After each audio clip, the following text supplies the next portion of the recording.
Welcome, everybody, to a special edition of All In with Art Stapleton, a New York Giants podcast brought to you by NorthJersey.com and The Record. I'm your host, Art Stapleton, and it is Wednesday here in Indianapolis. And boy, Indy is vying with Chicago for the Windy City. The weather has turned in the last 48 hours here. It went from 70 on Monday when we arrived here to overnight tonight. It's probably going to be in the 20s, maybe even in the teens. Right now it's 32. So thankfully, Indianapolis is an indoor city, meaning they have an indoor walkway from essentially the main hotels here to the convention center and then to Lucas Oil Stadium where everything is happening with the on-field events, which begin on Thursday. So on tap today, I'm going to take some questions from you, the fans. I've got a bunch. You supplied them on my Twitter account /X account, Art_Stapleton. I'll get to those in the final segment of the show. Some hot topics today, and then we have interview with Notre Dame defensive end. You know him, Javontae Jean-Baptiste. You especially know him if you're from North Jersey and you follow high school football. He's a Bergen Catholic star. He's from Rockland County, following in the footsteps of Rockland County's finest, the McCourty twins, Jason and Devin. He talked a little bit about that with me. I was at the podium, 8 a.m. sharp here with Javontae. We have a feature posted on NorthJersey.com. Make sure you check it out. It is a great local story. Talked to Nunzio Campanelli, who was the Bergen Catholic coach. Obviously, he was also at Don Bosco. He's now at Syracuse. He's the quarterback's coach at Syracuse. Nunzio talked about him. Javontae, as it turns out, his father's a Giants fan. So I asked him about a homecoming. There was also a Giants legend that was important in his recruitment from Ohio State to Notre Dame. A year ago, he was deciding whether or not he was going to go to the pros and declare in the NFL draft, and he really didn't have the production or the playing time to get an opportunity, or should he transfer? And he ended up transferring to Notre Dame, and an influential figure there was also a Notre Dame legend, Giants legend, Justin Tuck. Talked to Justin Tuck last night via text, and he told me the story about when he talked to Javontae and convinced him to go to Notre Dame, and the rest is history. Javontae had a very good year for Notre Dame this year, was one of their best defensive players, and now is looking at an early day 3 selection in the NFL draft. So I think you'll enjoy the interviews with him, and then we'll get to the final segment with your questions, but also we'll hit on some hot topics. The NFLPA released its survey of players about all the teams and the report cards of the teams in league, which was very interesting. The Giants, for the second straight year, fared very well. We'll get into that a little bit. We'll talk a little free agency because there are some names that continue to be brought up about here in Indy. So I want to talk about that. And then we will wrap it up and set the stage for what's coming on Thursday. But first up, let's get to the interview, and then I'll add a little bit more about Javontae after the interview. First, it's Javontae at the podium, and then I was able to catch up with him afterwards for another 2.5 minutes or so, one-on-one, away from the podium, and I think you'll enjoy hearing a little bit about Javontae. You mentioned the Super Bowls growing up as a fan with the Giants. Obviously, their defensive line. I mean, in your mind, were you a defensive guy back then, and is that kind of what you relished? Back then, I mean, when I was younger, I played running back. You can ask Audrey about that. And when I got to high school, as I started to grow up, and I started to transition into more defensive role, going from safety to linebacker, outside linebacker, to hybrid end, stuff like that. So while the assumption is that you would be Tuck or OC or JPP or Strahan, you were probably more Ahmad Bradshaw and Brandon Jacobs. I was thinking like I wanted to be like Brandon Jacobs when I grew up, which is actually crazy. Definitely.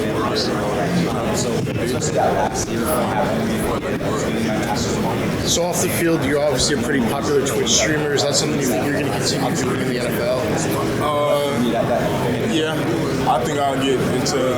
I see a couple guys like Micah and all that. I feel like I want to kind of get into what they're doing. But right now, I feel like I just gotta get established in what I'm doing first before I even get there.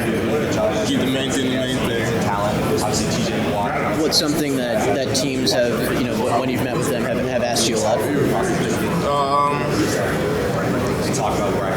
I feel like all my questions mostly just been about my transition from Ohio State to ND and just explaining to them.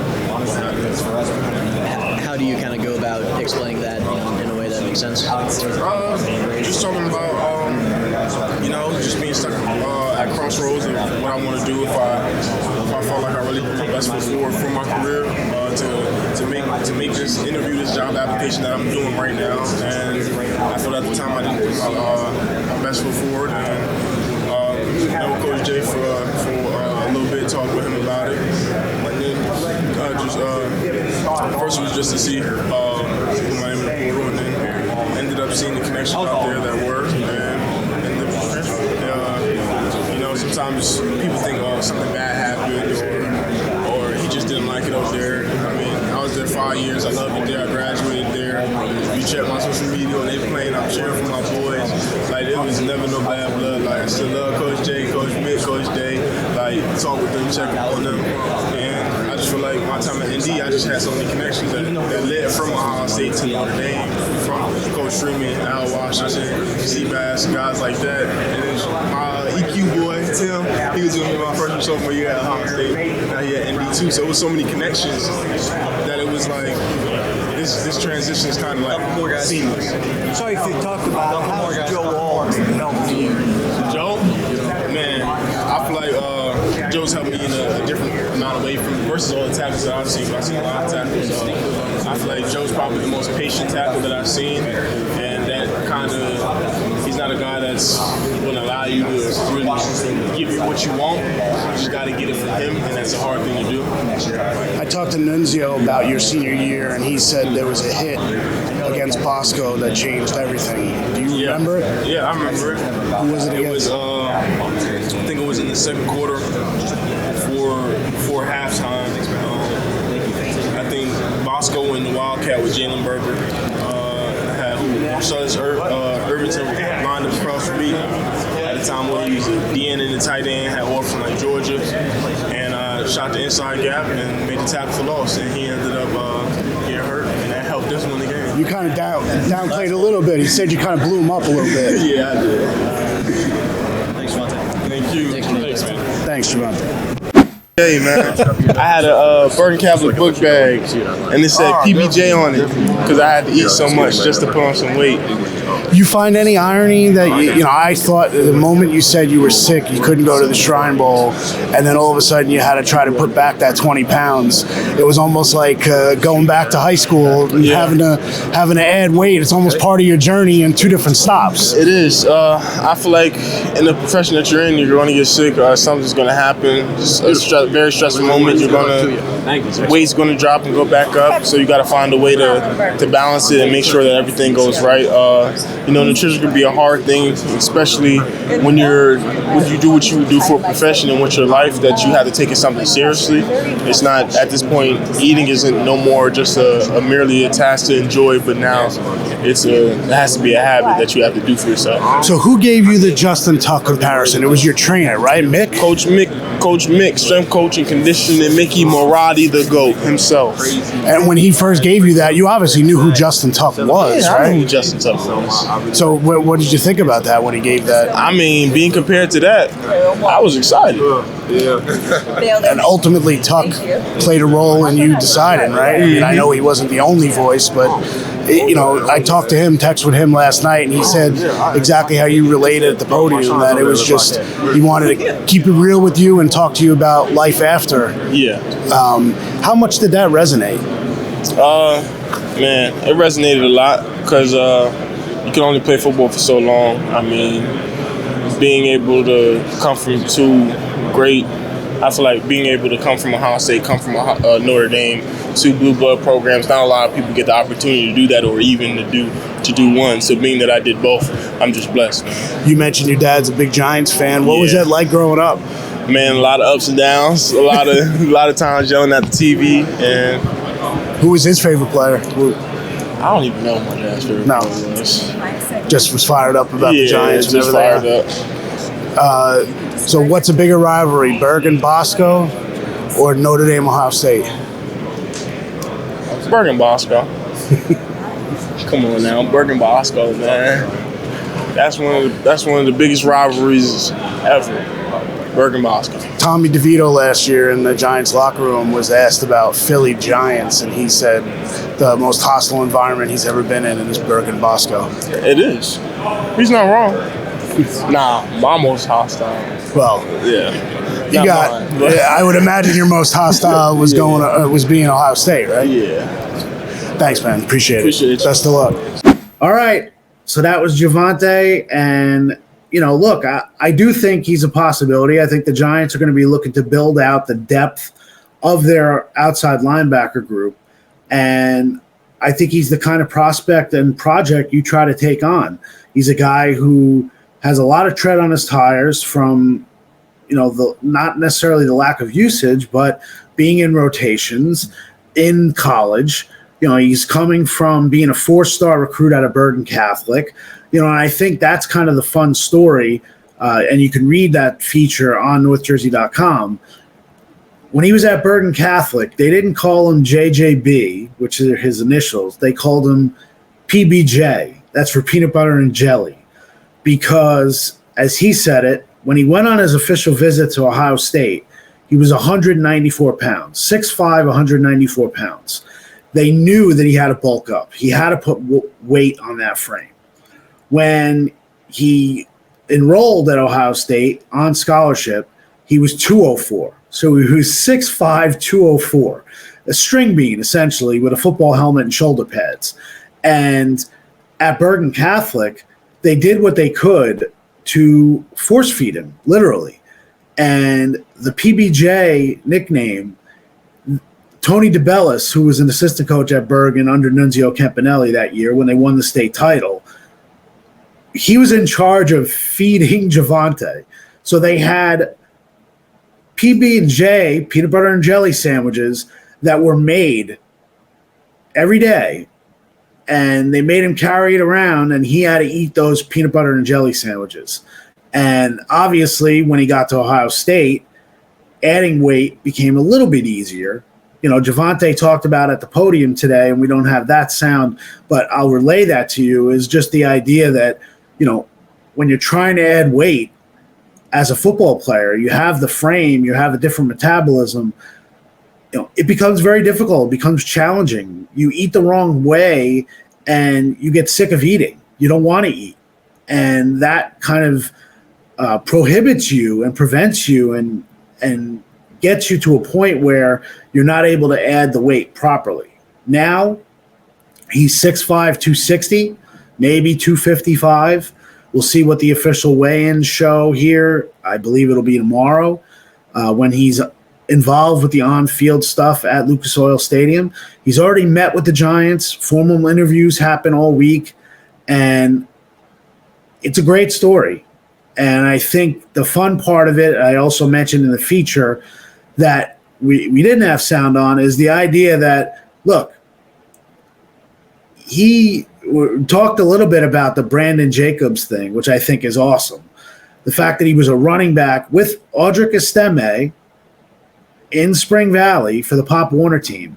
Estime ends up becoming a star for St. Joe's, Montvale. Jean-Baptiste ends up at Bergen Catholic, becomes a star there.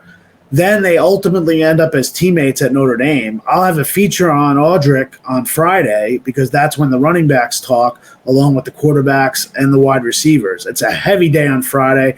Also, I'll be traveling home from Indy on Friday, so it's pretty wild as far as this combine. It's kind of slow out of the gates, and people are starting to come in over the weekend as far as agents. You heard Joe Shane talk about Xavier McKinney's agent, David Mulligetta, is coming in on Friday.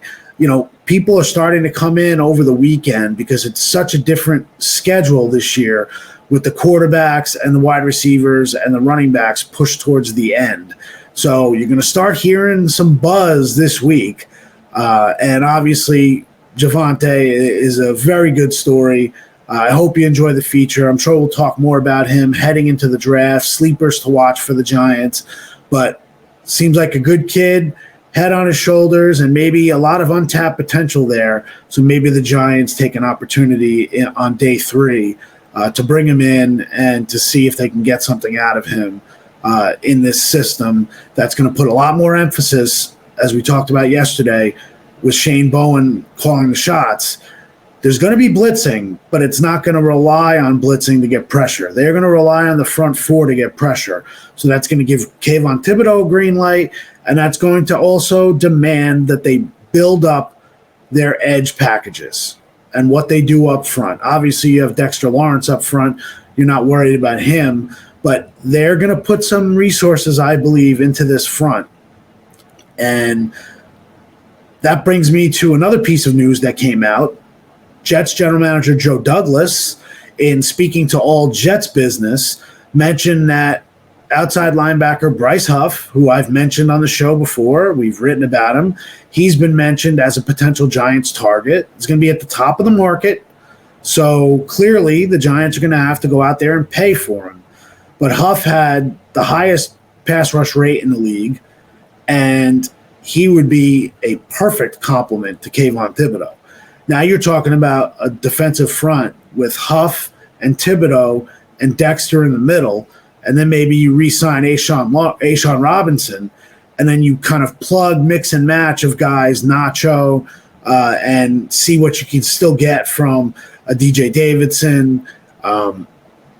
You look and see, Jordan Riley coming back, maybe in year 2, he has more of a role. And then obviously what they do in the draft and maybe pick up other players, free agency, a lot more economical. So I like Bryce Huff as an opportunity here. I also like Danico Autry, who it seems like a natural fit. He's a little bit older, in his early 30s. I believe he's 31 or 32.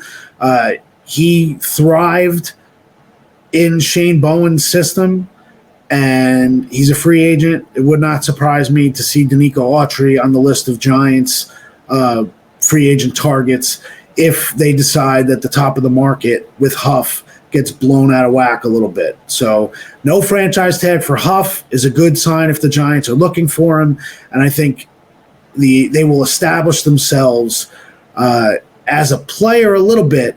They're going to be very creative, I think. I think they're going to be economical, but I also believe they're going to be strategic. And like they went after Bobby Okereke last year, I think they're going to trust their process because they liked how their free agency process went last year.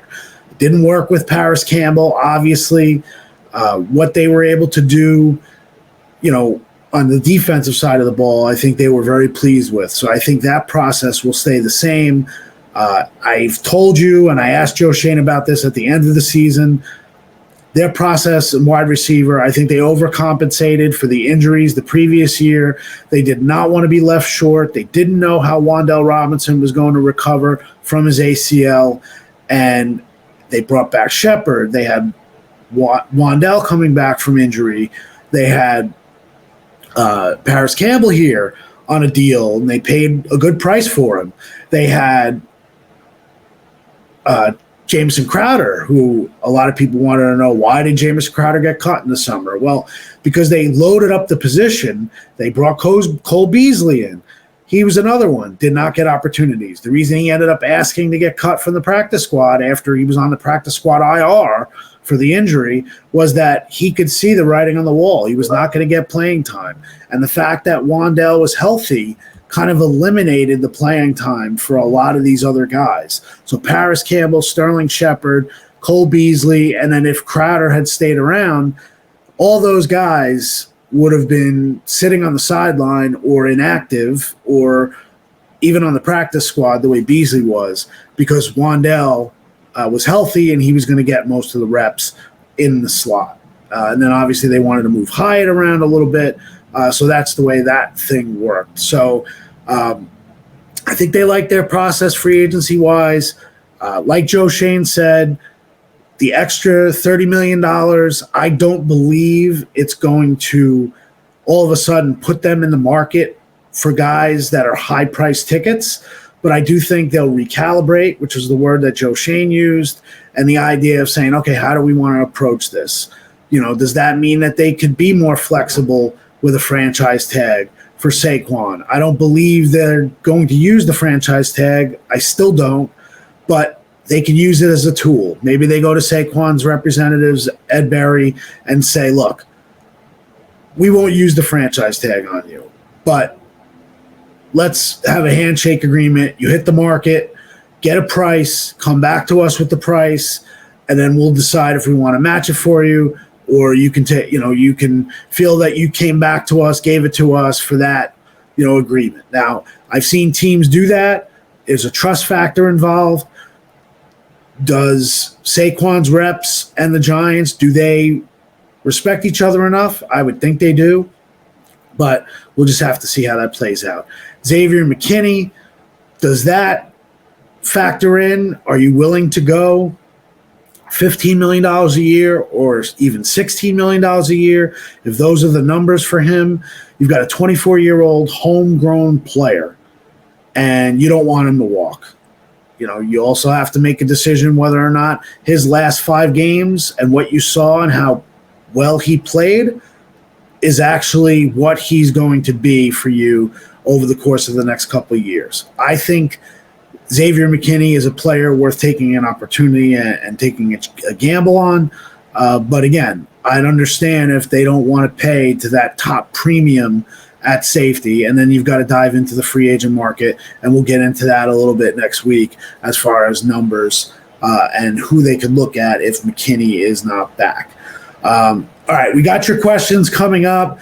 I want to hit on first the NFLPA report cards, and I'm going to call it up here and check it out because the Giants finished 8th, and they were 8th last year as well. So that's something that's interesting. But where they graded well, I think, is worth mentioning, and it's kind of enlightening to one sense, but also it's not surprising. Now, I know because of all the injuries that the Giants have had through the years, Ronnie Barnes has become public enemy number 1 for a lot of the fan base. And they believe he's only here as a legacy trainer and, he's in the Ring of Honor. And it's just because he was so close to Wellington Mara and, the Mara family loves him. And Ronnie Barnes has the respect of every player he's ever dealt with the Giants for decades. And yet, again, the NFLPA survey has to reveal that for people to actually listen. 96% of the players responding to the survey said they received an adequate amount of one-on-one treatment time. That was first in the NFL. 96% of the players on the Giants. High marks to Ronnie Barnes across the board. And they were also complimentary of the strength staff. So kudos to Craig Fitzgerald, who is not here anymore. Obviously, Aaron Wellman and his staff that's coming in, they will have to continue and find a way to minimize the injury risk. And Ronnie Barnes will need to be a part of that, his staff. But it's all collaborative. But for all the fans who want to slam Ronnie Barnes, your players, past and present, tell you that the man is an asset in this organization. And I think you just kind of need to believe it sometimes. These are anonymous sources, an anonymous survey, I should say, that if they wanted to slam the medical staff, they could. It's the NFLPA. This was designed for free agency to give a guide to players when they're considering which teams to go to. And for this, the Giants got high marks.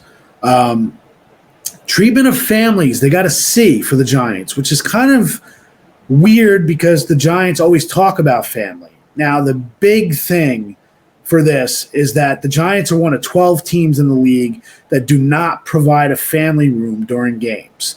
They provide daycare, but they don't provide a family room. That matters to players, especially players with families and kids. So I think the Giants should probably think into that and try to look to change that. The locker room was viewed as a negative. They think the locker room is big enough, 90% of the players on the team, but only 75% believe that the individual lockers are big enough. Now, does that matter to you and me? No, but it matters to players. And if a player is going to be focused on that when they're going on free agency visits and they're looking at this, the Giants might want to look into that and say, okay, what can we do? I know famously Dominique Rodgers-Cromartie, when he was here, they have temporary lockers in the middle of the locker room, and they have lockers around the wall. You've seen pictures of the Giants locker room. And the temporary lockers are usually for the practice squad guys. Dominique Rodgers-Cromartie, DRC, had his own locker, and then he had one which he called his townhouse in the middle of the locker room that he got to put his extra stuff in. So some players try to claim 2 lockers.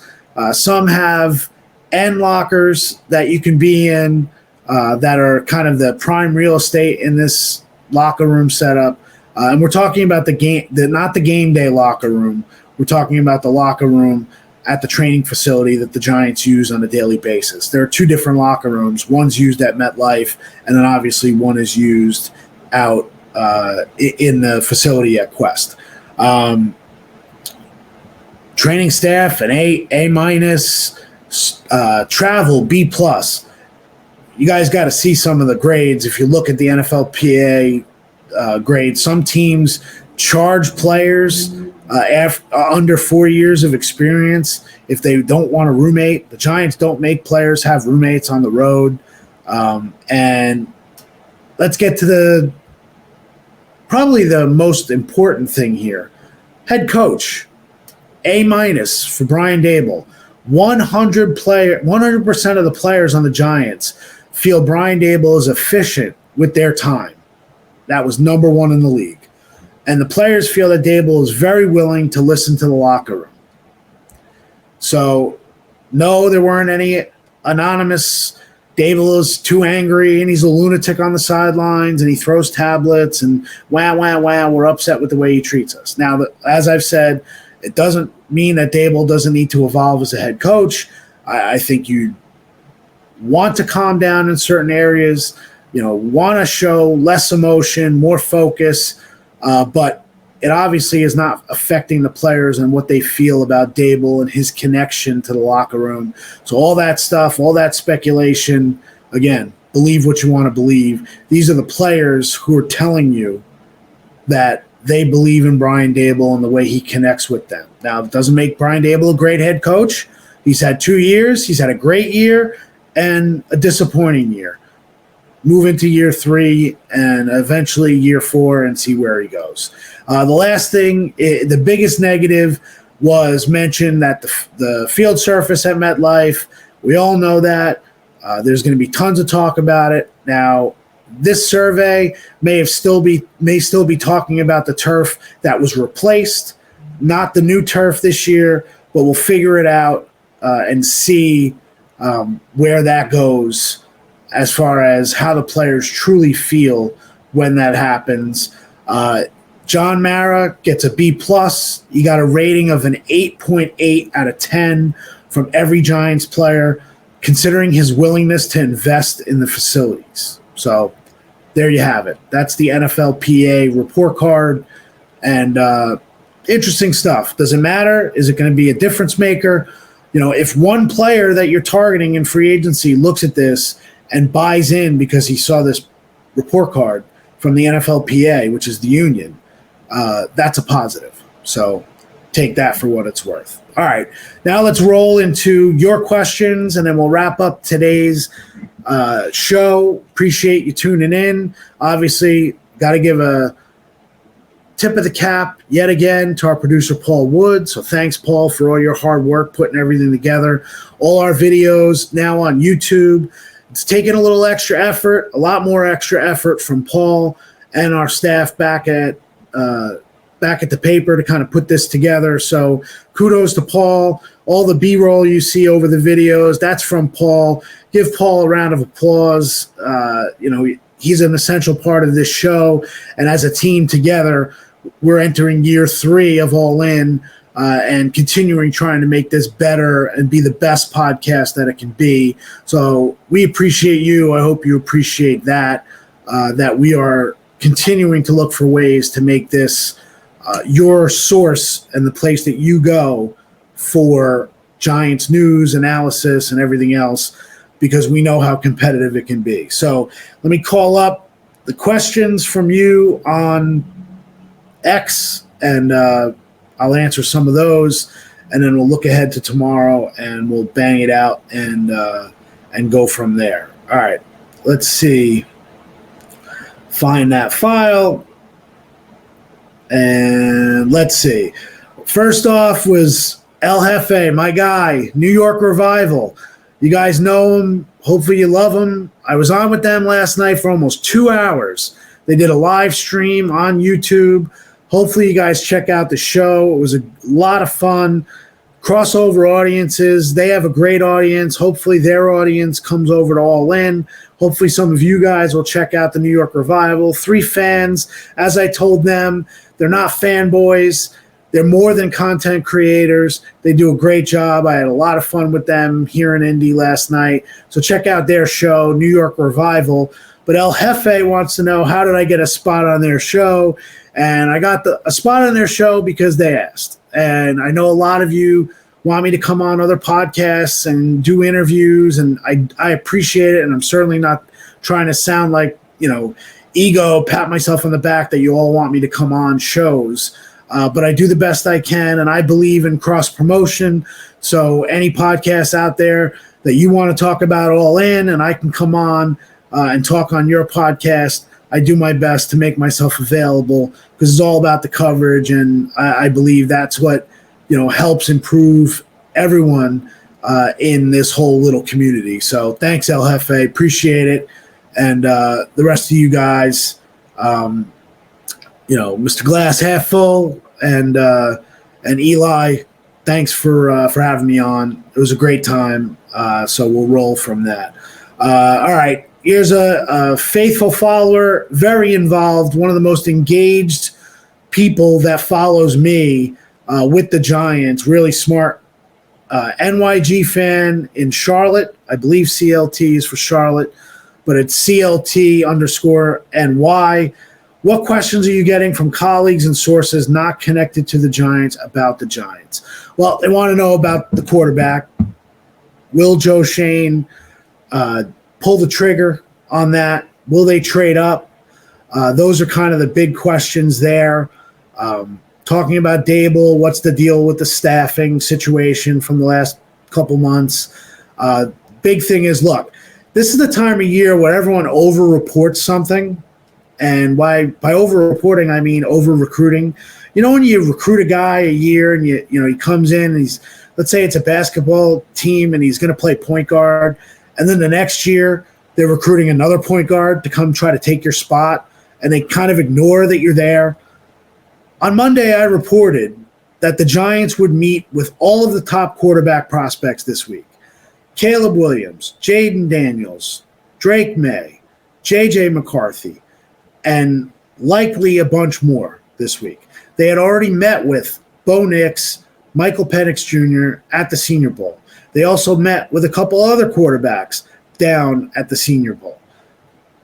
Now all of a sudden everybody's reporting, Jaden Daniels is going to meet with the Giants. Yeah, no kidding. We told you. So I'm not trying to pat myself on the back again, but you guys know, the people who follow this show, who read my coverage on NorthJersey.com, who follow me on Twitter and X and wherever, I'm giving you the information. You might not always get it first, but you're getting it straight. And you heard about all these. When the report comes out today that Caleb Williams is going to meet with the Giants, you need to say, I heard about it on All In. I read it on NorthJersey.com on Monday. On Tuesday morning, I read it again when I had a layout of all the quarterbacks that the Giants were going to be involved in this week. So give me a little leeway.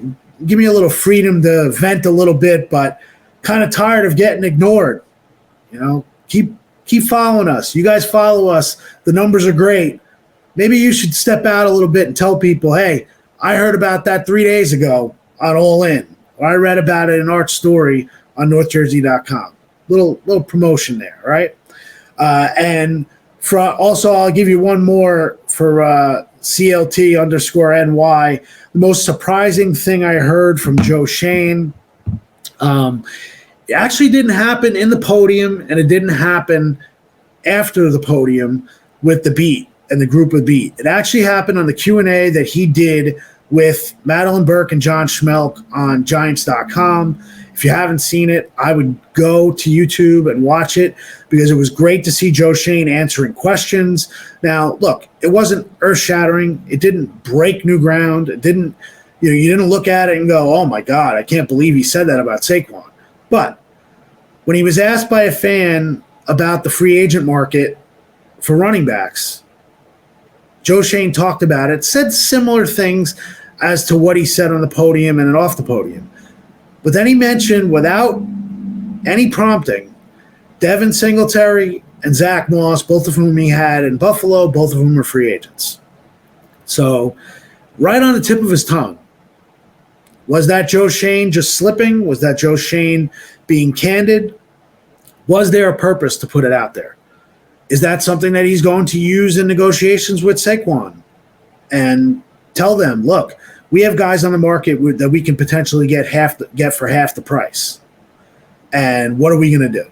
I'm not sure what the purpose was, but I'm sure that there was a purpose. So that was a surprise for me that he would say that, because Joe is normally not going to talk about players that are potentially coming up on the market. So those are those questions. Dane Metcalf. Art, you're my favorite beat reporter to follow. Thanks, man. Appreciate it. Thanks, Dane. Team Dane, no problem. Question, there's a bunch of speculation regarding quarterbacks.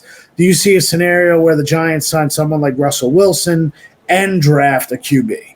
Reports say Russell could be cut or had for $1.2 million. It was a couple years ago here at the Combine where Russell Wilson was gaining headlines because he was playing with the Yankees in spring training, and everybody in the Giants wanted to talk. Everybody who covers the Giants and followed the Giants wanted to speculate about Russell Wilson.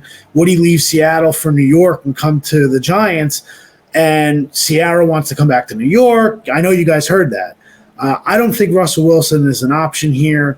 I don't think you bring in a guy like Russell Wilson if you're going to draft a quarterback in the first round, certainly. And that's why I've talked about the idea that we're going to see what the Giants do in free agency as far as that veteran quarterback that they've said they want to bring in, how that affects what they do in the draft. So we'll have to see it. But I don't appreciate the compliment. I don't believe Russell Wilson is an option here. Giants Vidal, he's got 2. How high do you think the Giants are willing to go when it comes to negotiations with Xavier McKinney? The contract structure matters. But I think they could go $14-15 million average annual value for McKinney. He's 24 years old. He's a known commodity. You're not bringing him out from the outside. You know who he is. If Shane Bowen has a plan, you also know his position coach, who you think very highly of, Jerome Henderson. He's here. He's now the passing game coordinator. A lot of respect between Brian Dable and Jerome Henderson. So they know they want Xavier here. They don't want someone to come in and swoop in and give him $17 million a year. Now, I don't know if that's happening, but I would think 14 to 15 annual is about right. It'll all come down to the guarantees and what Xavier wants. But if they make him feel wanted in certain ways, I think he'll be back. If not, and he hits the market, then they'll have to do some work and plug some holes to go along with Dane Belton and Jason Pinnock. And that's kind of what I see in that situation. His second one, Vidal's second one is, do you think the Giants re-sign A'Shawn Robinson? I do think that's a possibility. I don't know how high they go, but I know Shane was very pleased with the signing of A'Shawn. especially the second half of the season when he finally rounded into form. Ashawn doesn't talk to the media, so I don't really have a feel for what Ashawn wants, but I do know that I got the sense that he enjoyed playing with Nacho and Dexter Lawrence and being coached by Andre Patterson and Brian Cox. So I would think there's a chance that Ashawn Robinson comes back. We'll have to see how that plays out. All right, N. Rocky, and New York general manager, I guess. I don't know, NYGOBB. I don't know if that's Go Big Blue. Okay, I got it. Assume top 3 teams asking too much to trade up for 3 QBs, but if me or Dabes likes J.J. McCarthy or another nearly as much as Daniels or May, it's pick 18 and that QB is still there. Do you trade up? If yes, how much do you give up? Assume at least it's the 2 twos and a first-round pick in 2025. First off, I don't know necessarily if it's 2 twos to move up to 18 from outside of the first, outside of the first round. Look, if they like J.J. McCarthy, I think he's in play at 6. Because if you heard my interview with Dane Brugler, as we talked about yesterday, you can't play games. Now, I know the Giants feel a little burned, at least Giants fans do, that they drafted Daniel Jones at 6. They didn't draft Josh Allen, the linebacker, which I thought they were drafting in that spot. I think Josh Allen thought they were drafting him in that spot. Again, he ends up in Jacksonville and now is a free agent. So, hey, you never know. Maybe Josh Allen is somebody they make a play for. Brian Burns is another guy as an edge rusher. We'll get into free agency more next week. But do they look to make a trade up? I think Joe Schoen has shown that he's willing and able. Like he said, and I'm going to keep saying it, he joked on Giants Life last year in the draft room. Scared money don't make money. And even though he didn't make a trade back, as he joked, in that spot, I think that's kind of his philosophy. I think he's not afraid to move around the board, up, down, and we'll see if that continues this year, whether it's with 6, whether it's later in the draft, if there's a guy that he wants. All right, Big Blue Brooklyn, how do they approach corner in free agency? Well, you got to look right away. He asked, is it a Awuzie, a Steven Nelson type, or maybe a Sean Murphy Bunting because of the Shane Bowen connection? I'd throw Christian Fulton in there as well. I think it's possible that they draft for a nickel. I like Max Melton. He'll be my story tomorrow from Rutgers. Maybe he's an early day 3 pick that you can plug right in there at the nickel and win that spot. Talked about it a little bit with Dane yesterday. I promise you I'll dig more on corners next week in free agency and see where we're at. But I know they're digging hard in the draft as well. So we'll see how that plays out. Alex, Aux Electricity wants to know about Shane being hesitant to trade up. Do I think there's any hesitation? I think the thing about the trade, trading up, trading down, and Alex Earp, NY fan, 1987, we'll finish with the two of you together. I think the challenge right now is the trade market. You don't know what the Patriots are going to do. You have to get a sense this week of what teams are going to do. If you feel like those picks are for sale, and then you look at your board and say, you know what, this is the guy we need to have, then you do what you can to make the deal. The problem is if Chicago sticks at 1 and Washington sticks at 2, which is expected, and then the Patriots are at 3, if they're going to pick a quarterback and they stick at 3, you're kind of blocked. I mean, there's really nothing you can do.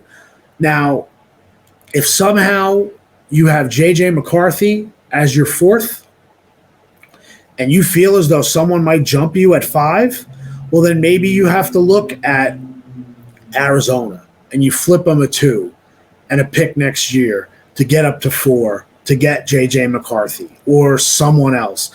If you feel like you need Malik Neighbors because Marvin Harrison Jr. goes 4 and you're looking at the Chargers at 5 and they're not going to take a receiver, but you feel as though someone might jump up and get Malik Neighbors and you like Neighbors more than Rome Odunze, then maybe you flip a pick to Jim Harbaugh at 5, get into that 5 spot, call Joe Ortiz and say, hey, I got to get to 5. I need Neighbors on my team, and do that. Now, if your grades are very similar with Neighbors and Adunzie and you're not looking to take J.J. McCarthy, well then in that spot you sit at 6. You probably do what they did with Evan Neal and Ike Ekwonu, which neither one have made a good impression in the first 2 years that they've been here. But let's not forget, the Giants picked Kayvon Thibodeau at 5. They knew that teams would come up for Kayvon at 6, or at least they thought they would,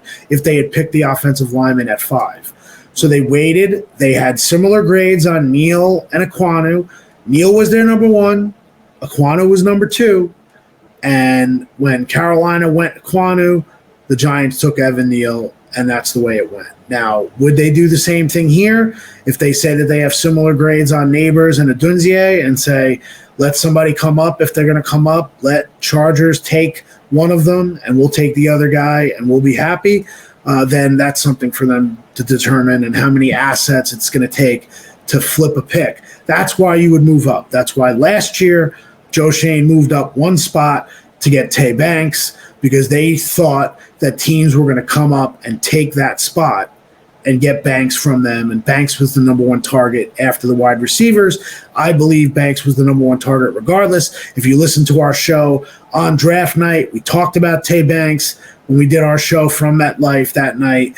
And I mentioned Tay Banks, talked about how he was their guy if things broke a certain way. So that's where we're at with that. So we'll get into that more. We have a show tomorrow.